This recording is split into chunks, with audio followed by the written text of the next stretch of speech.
to Lioness Say So with me, your host Siroka the Lioness, and yes, I know I look good. Man, guys, I told you guys we have this is a very incredible guest I have, man. Guys, I can't wait for you guys to just meet him. Without even me talking anymore, karibu sana mheshimiwa. Asante sana. Honorable. Hiyo usinipe kwanza. Hiyo itakuwa ni chocha.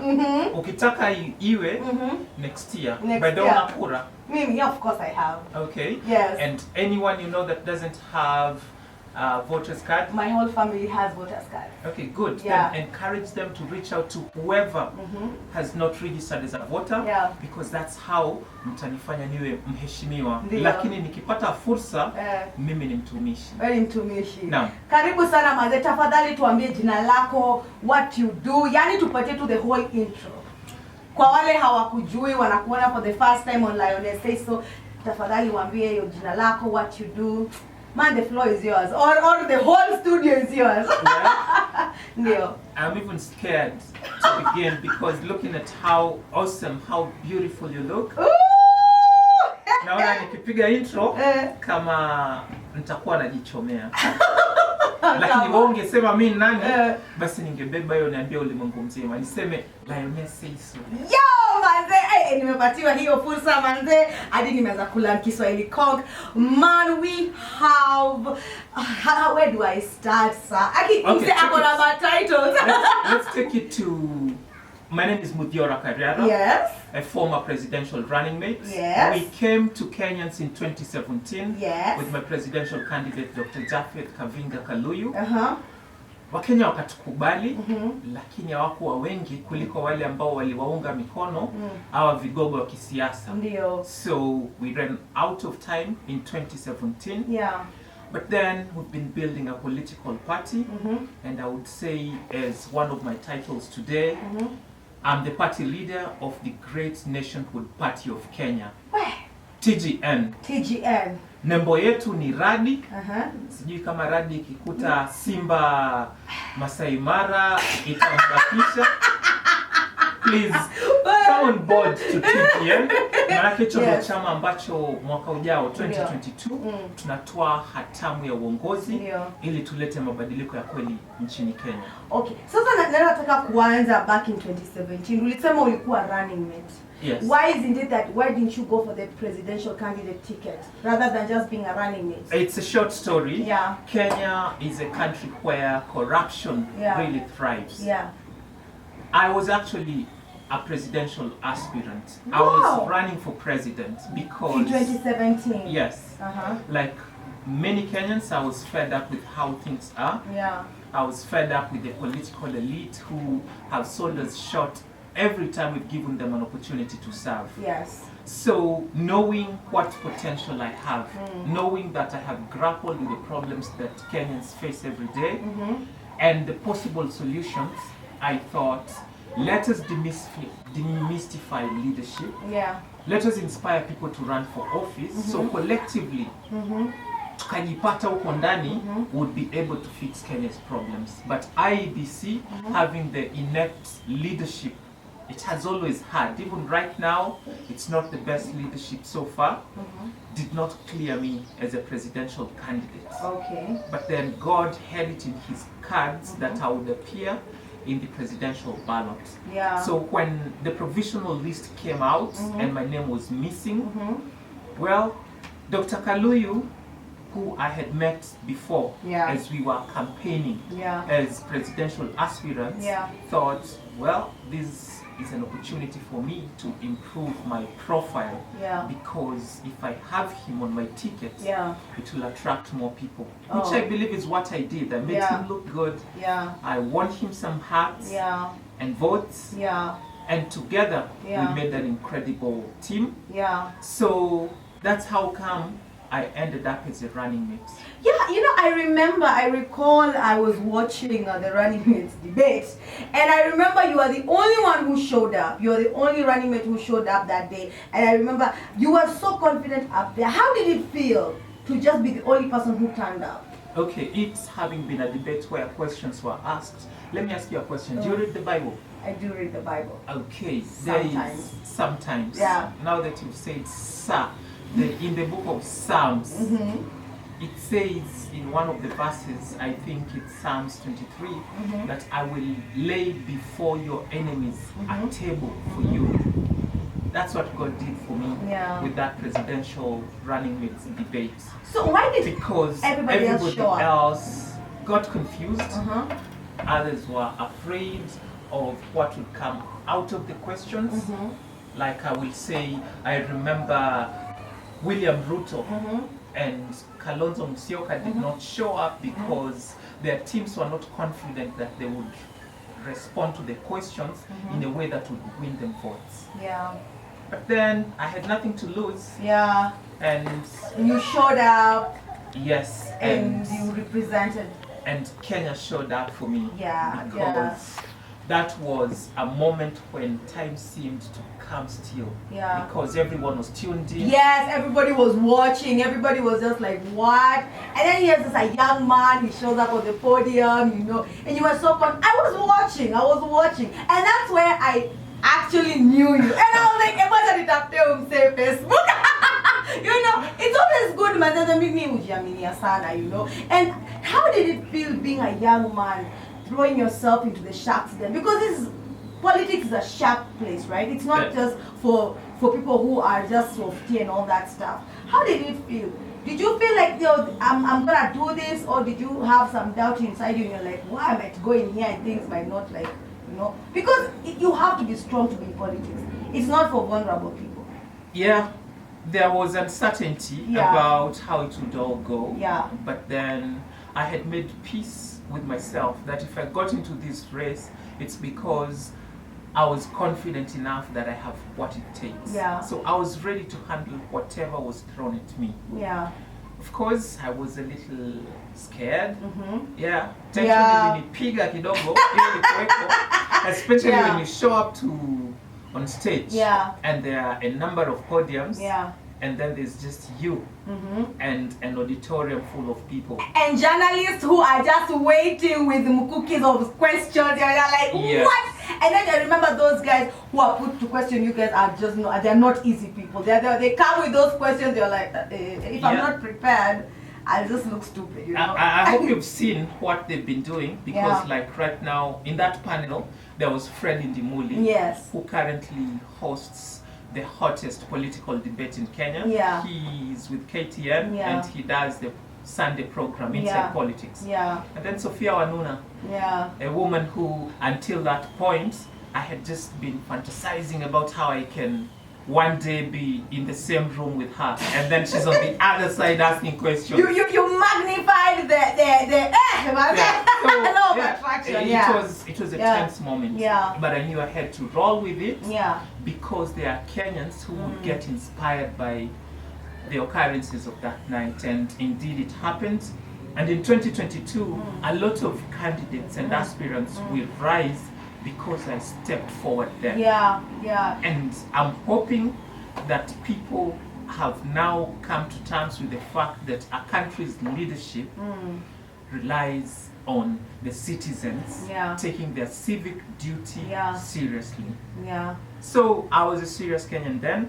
I hope I inspired Kenyans to be same as I was then. So apart from being a politician, you're also a cyclist.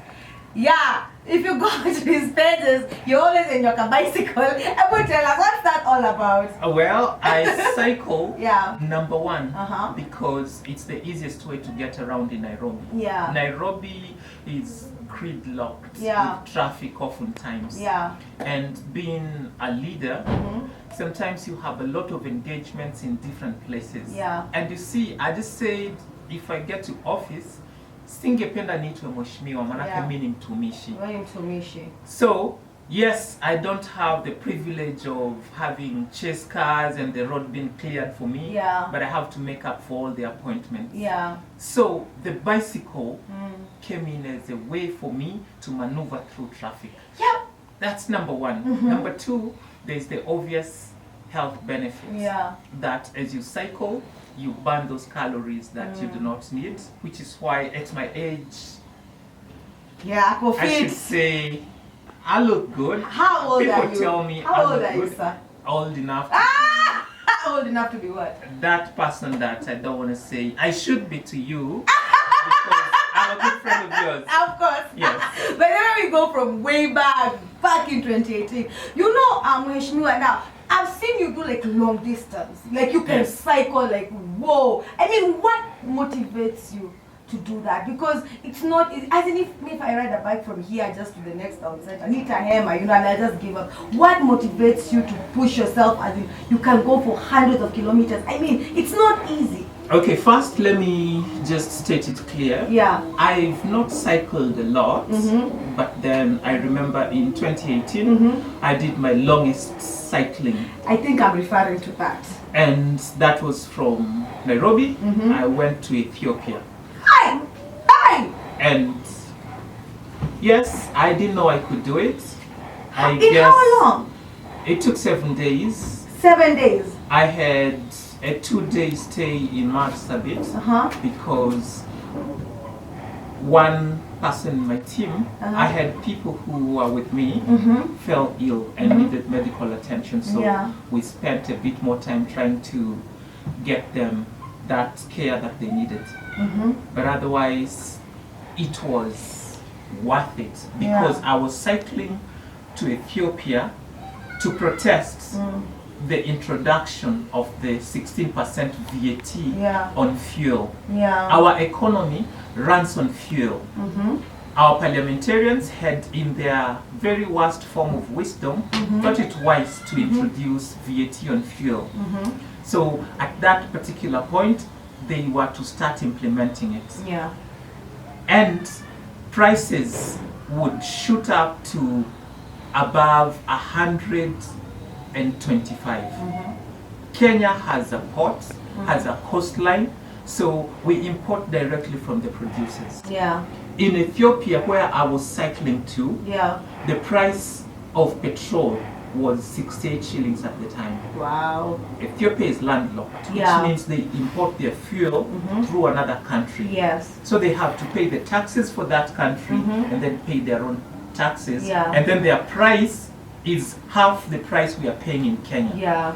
So I was cycling to get Kenyans to wake up and question their government with regard to this extortion that was just about to happen. And I'm glad as I did that, Kenyans rose, made noise, our MPs paid attention, and the 16% levy that was to be slapped on us was cut to 8%. I had wished it wasn't introduced at all, but we got something nonetheless. You got something done at least. Yes. So now let me just go way back even now before even the whole presidential running mate thing. What really inspired you to get into politics? Why not any other career? You know, like why politics?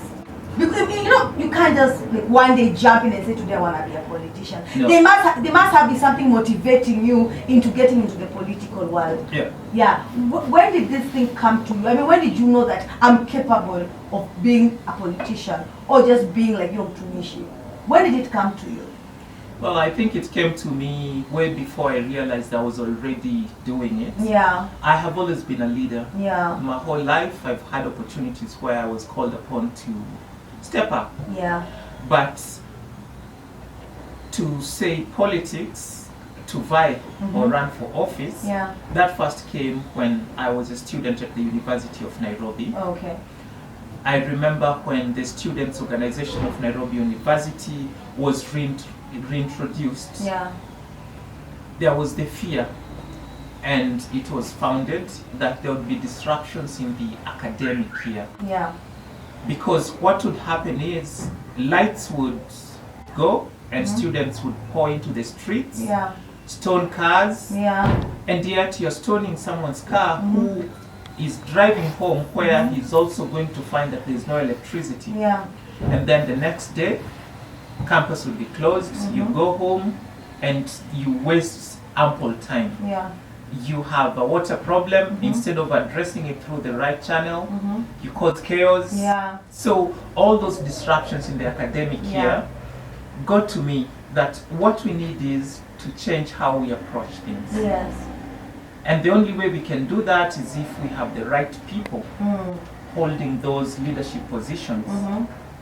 So to safeguard my own interest, by the way, and don't laugh, when I joined the University of Nairobi, as part of the orientation course, you would be told that if in your room the bulb is not working, but in the corridor it's working, what you do is go get the one from the corridor, put it in your room. Why? As in, it was the wild, wild west back then. Yeah, it was tough, huh? Yes. You know, it was the days of Karl Marx and these other, how do I say it, to the left student leaders.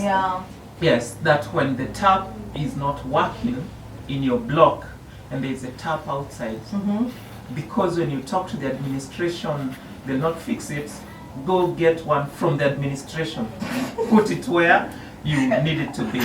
So it was such a chaotic environment back then. And the only way that would change was if we spoke to students that there's a different way of going about things. So I ran for office. The first time I didn't make it. But then in 2005, now you can guess what my age is. I ran for the position of Secretary for Sports and Entertainment and was elected into SONU's executive.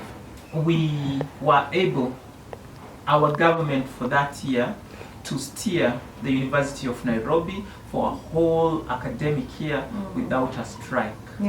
So that's where I knew a lot depends on the kind of leadership you have.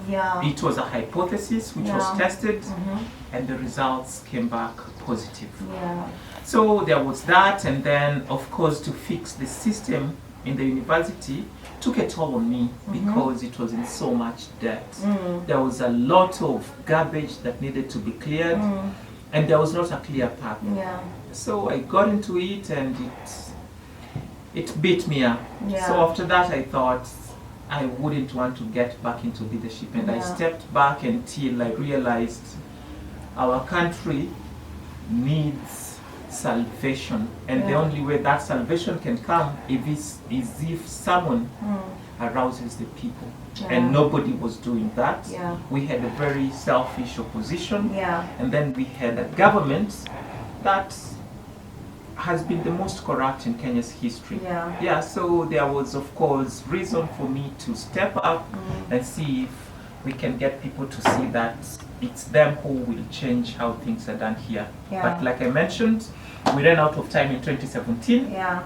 So that's basically my journey in politics, elective politics. I just need to ask you one question. You know, to be a politician, how do you start to become a politician? I mean, you walking into an office and say, me today, me not a politician. You know, it's not like a musician. The first thing you need to do is go into the studio, record an audio, then do a video, and then do promotion, and then you start, you know, what wanaanza kukujua. How does being a politician work? I mean, where do you start? You know, like today, let's say I have some political ambition and have some cash on me. That's good money. How do I start? You know, and maybe nasema tuko na pesa za don't misquote me. So where do I start? Well, first, because politics is supposed to be intertwined with leadership. It's an individual connecting with the people's needs and aspirations and looking to provide a solution to whatever problems they have. So you establish that whatever skills you have can match with what the people need. And then if there is alignment, then you go back and check what the requirements are by law, which in Kenya is if you're running for an MCA position today, all you need is to be a registered voter, you have your ID citizen. That's all the requirement you need. The courts ruled on that. Which is the same requirement for MP. The only place where that changes is the governor. No, actually I think it's the president. So I don't even understand why some governors had to forge degrees and stuff. I think they were afraid that this law that was to be implemented, which the court stopped, would come and catch up with them. Yeah. So with that, you do not need anyone's permission. Yeah. Yeah, you just say, I am aspiring for this position. When IBC says they are clearing candidates, you show up and they'll tell you you need to be nominated by this number of people for the position of MCA, this number of people for the position of MP, like that, and pay this fee. Yeah. And for MCAs, by the way, if that's my camera, it's not a lot of money. Yes, it's 5,000. To apply to be an MCA. Yes. Wow. As an independent candidate. Yeah. But if you want to run on these big party tickets, then it goes to an amount that could be as high as 250,000, 100,000. But of course, the wave will sweep you in. But it's good sense for you to not invest in a party that is not founded on principles that will uplift our country. Yeah. Build yourself, let the people understand what you stand for, and let them follow you for those values and principles. Yeah. So what? That is so powerful. So if I want to be an MCA, sir. Yeah. Yeah, my friend, you're gonna charge me 250K. What's up? The Great NATIONHOOD Party of Kenya is here to change how politics has been run before. Yeah. We are pro-people. Yeah. So what we are doing is we are scouting for people with leadership talent. Yeah. Not those who come and say, someone in my sleep spoke to me and said, go ye and save my people. Yeah. No, we want to see someone that is well rooted in society, someone that has been serving humanity. Wajua mtu wa kujituma, mtu ambaye akipata fursa hataenda ajifungie kwa ofisi, aibie watu, awe muongo, akisema anatenga pesa, anaiba. No. The Great NATIONHOOD Party of Kenya is going to change how things have been done before. So if you choose to drop the mic, we don't really drop the mic, and wear the cap to come and transform society, we'll make it easy for you. Yeah, that's so amazing. Thank you so much. Umesikia nimeofariwa. Hey guys, if you see me nimepotea leso kidogo, mjue tu niko na mheshia. So now we need to switch up something kidogo. So now you're a young man out here, handsome, tall. Yes, I'm specific about height. Are you single? Are you married? What's your deal? Well, do I have to answer that? Yes, you have to answer. Another opportunity. Yes, come on, I'm sure there are fans who are gonna ask me like, what is the situation? You know, this is attractive. You know, who doesn't want to be the powerful man? Okay. Come on. You tell me this. Does marital status determine how well a person can serve? No, it's not that. I'm just saying for the sake of, ladies fans out there who are going to be watching you. This has nothing to do with politics. It's just about you. Okay. Yes, as a man. Well, I'm not married. You're not married. Yes. Just that. I'm not married. Yani ametuweka tu hapa tu. Ndio ukweli. So are you single? Is it complicated? Number 2, it's not complicated. Yeah. Yes. Yeah. I do not have a fiancé. You want me to keep going? Yeah, keep going. And I'm running for president of the Republic of Kenya. Hey! Na sasa amesema na amedeclare. He has said it on Lioness Say. So mother will feel so privileged and so humbled for you just to say that here. Man, we support you. It's an honor to be saying it in a set such as this one. Oh, thank you so much. Thank you so much, man. You're just such an inspiring young man, because I'm sure there's somebody out there who's watching you and saying, wow, like I can make a change. If he can do something. So. I hope so. My previous life, I was a soccer player. Yeah, I played for a number of clubs. Yeah. And being a professional athlete, you're taught how to handle pressure. So whatever I'm going through, Yeah. as intense as it is, it's yet to overwhelm me. Yeah. I can take it. Yeah. Which is why I want Kenyans to believe in me Yeah. and vote for me Yeah. together with my team Yeah. while we still have that energy Yeah. to deliver the results that need to be delivered. Yeah. So I've seen, I've gone through your social media handles. I see that you are encouraging people to vote, and you are like telling guys to get to get registered and all that stuff. Tell us about that. And I see you have a team behind you. You guys are just. I saw you talking about being a registered voter. I mean, why are you advocating for that? Well, everything rises and falls on leadership. Yes. And in a democratic country such as Kenya, Yes. for you to have leaders, you Yeah. must go through an election. Yeah. So if you want to take the reins of this nation Yeah. into your own hands, Yeah. you must be a registered voter. Yeah. Because that way you'll not be excluded when it comes to that crunch time where Yeah. you vote in who you want to be. MCA, MP, women representative, Yeah. senator, governor, or president. Yeah. It's one thing to have a vote and not exercise it Yeah. than to not have a vote and be shut out of the process. Yeah. So we're encouraging anyone that is of age, Yeah. that is 18 and above. Look, tell the people now. Tell you now. I just need to. This question is just burning. Why did you go for the presidency? Why didn't you opt to start over like an MCA, upande pole pole when MP, upande ukwe senator, governor? Why are you shooting for the main? If you want to end corruption, if you want to create the jobs that Kenyans need, want to grow the economy, Yeah. if you want to provide transformative education, Yeah. if you want to provide quality, affordable, and accessible healthcare for all, Yeah. and all these other things that Article 43 of our Constitution says we need to deliver to our people. Yeah.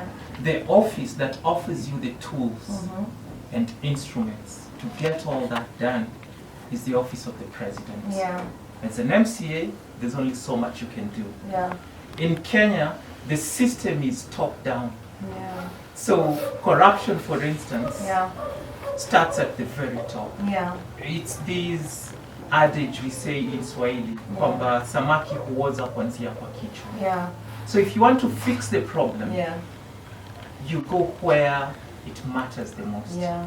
Besides, At the top. yes. Besides, great people have run for lower offices Yeah. because they think the top is reserved for the very top cream of our society. That's one thing I wanted to demystify. Yeah. So it's not ambition, it's need that drove me to run for the presidency. Yeah. Because, let's be fair, sit the two top contenders. Yeah. There is one saying they'll give Kenyans 6,000 every month. There's another one telling others to carry wheelbarrows. They will carry them through whatever problems we have. Of the three of us, who seems more capable? Who seems more focused? You are. Who knows the issues? You are. Because I live them every day. Yeah. When they talk about watu wa bodaboda, when they talk about mama mboga, when they talk about wafanya biashara wadogo wadogo, that's me. Yeah. So how then can we entrust the reins of this nation to the very people who have run it down? Yeah, it's true. And since no one better is stepping up, why don't you forgive me for dreaming a little bit bigger Yeah. and saying we can make Kenya great? Yeah. You are relating to us, the wananchi. You're relating to us Because you know I the am problems. you. Yeah. Yes. You live like us. You Yes. live like us. You live in this. So I do reality the way it is. You know, you feel kitu ikienda juu price, you feel it. You know. But now I just have to ask you. I mean, you must be a very wealthy man because running for presidency is not cheap. I'm so sure. It's not cheap because I think campaigns cost millions and millions. I mean. Yes, they do. Uh-huh. And I'm nowhere near being wealthy. You should follow us when we are doing our campaigns. Last week, we were combing through the streets of the Central Business District in Nairobi. And after we tell people what we would wish to do, people are actually giving us. Mwananchi anapita anasema, you guys are onto something. Anatoa shilingi 10, anatoa shilingi 20. You follow us next week and see how we are funding whatever it is that we are doing. We ain't got nothing. But the people are giving to us. And like how the other leaders are going about it, where they pay crowds, they bribe people, they give handouts. We've said we are coming to turn things inside out. We are coming to deliver the solutions that Kenya needs. Atubahatishi. We've thought this through, and we are pacifying town after town. And we've started with a big city. Once we have Nairobi in our grip, then people won't be paying attention to the top-down nonsense or the bottom-up whatever. People will see the 6,000 crap for what it really is. And they will ask what else is out there. And if they don't fit in with us, at least they'll be looking at the other candidates. So, yeah, we do not have money. And politics cannot be a preserve of the rich and wealthy. Our forefathers shed their blood and sweat to give us the choice to determine our destiny. It was not based on money. So, by all means, if you have that seed of greatness in you, join the Great Nationhood Party of Kenya. Of course. And let's make Kenya great. Hey! Na amesema atatenda Muthiora Kariara presidential aspirant 2022. Yes, ma'am. Hey! But then nimepandisha kijuu kiubazu. So, do you have any words for a youth out there who is aspiring maybe to get into politics or to make changes? Please speak to them and just tell them that, you know, just give them a word of advice mwenye anataka kuingia in the line of work you're in right now. I'll start by saying that politics is a very thankless job. Right now, if you're an aspirant, I bet you're already feeling it. We have ordinary Kenyans who, out of the way our system is rigged, are trying to extort you whenever you show up because you said you're running for office. And you wonder, my goal is to lift these people from the poverty, from the suffering, from the disease, from the deprivation. Do not give up. But first, I need for you to confirm that you are running for office for the right reason. Yeah. You look like you're ready. You're ready for 2022. I was born ready. That's what I like to hear. You know, here you always speak freely because this is Lioness Say. So hapa ni kwa, this is the lion den, manze. Hapa unaongea na unasema manze. You know, like, I'm so grateful, man, you have come through. Is in case somebody wants to reach out and maybe to know more about your party, do you have social media handles you can give them? At least they can reach you there, or how do they reach you? Okay. So at TGN, what we are currently doing, pengine niongea na Kiswahili. Kwa sasa tunajenga jeshi la wazalendo. Ukitaka habari zaidi, tembelea tovuti yetu ambayo ni www.tgn.co.ke.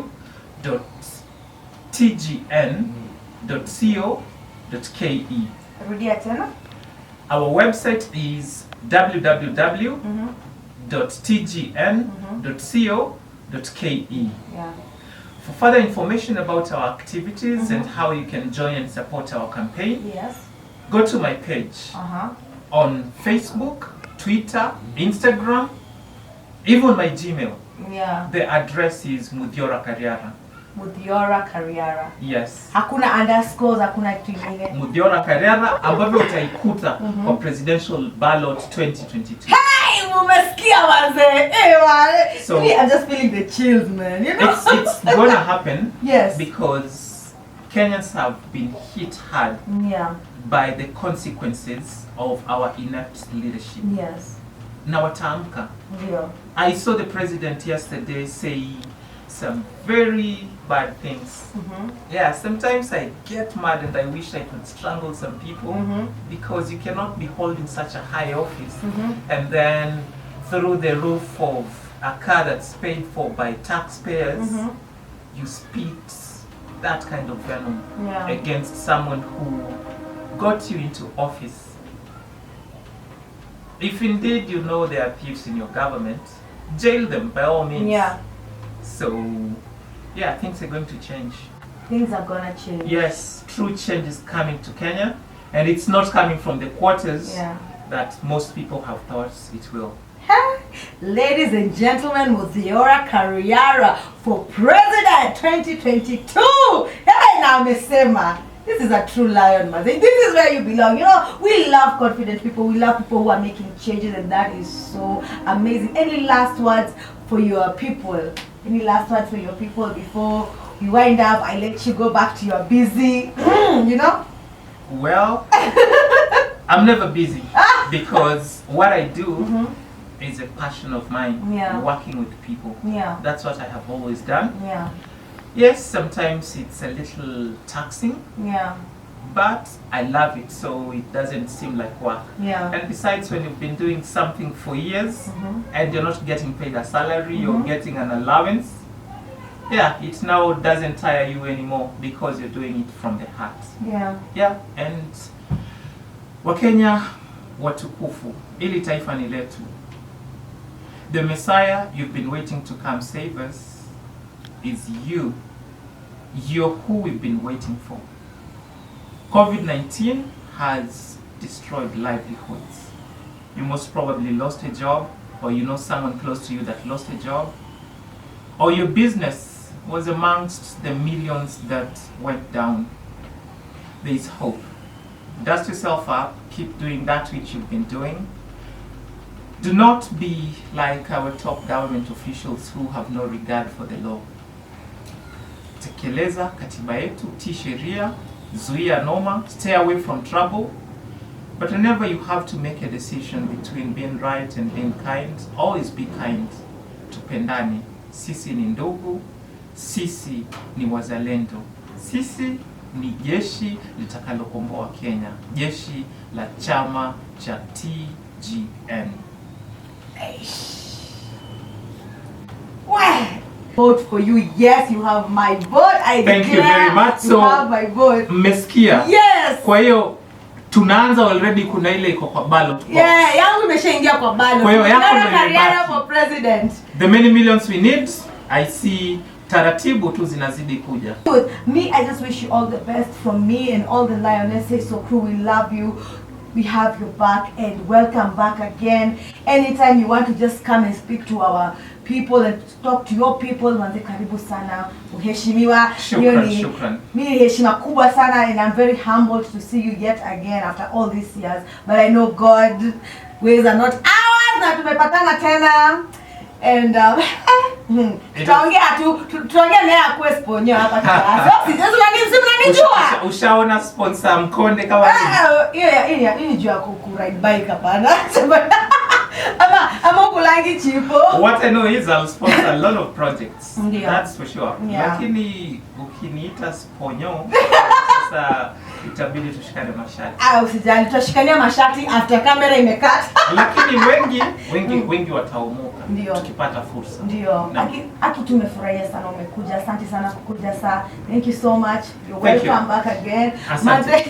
Kama kawaida guys, I've been your host Ronka the Lioness. Make sure you subscribe at Lioness Say So. Make sure you reach out to me on all social media handles at Ronka Lioness, and make sure you go to Instagram, follow Lioness Say So, na make sure support mheshimiwa hapa maze. Guys, remember next year will determine how we are going to live for the next 4 years maze. You just know guys, you know guys what we've been through, man. We say be smart, vote wisely, and make sure you are a registered voter if you're over 18 years. Usikae tu home. Let's make a change, because you know a change starts with you. Till next time guys, this has been Lioness Say So. Tuambie bye. Kwaherini sana Wakenya wapendwa. Keep it Lioness Say So, na umtafute Muthiora Kariara. Mbarikiwe sana. Peace. Bye.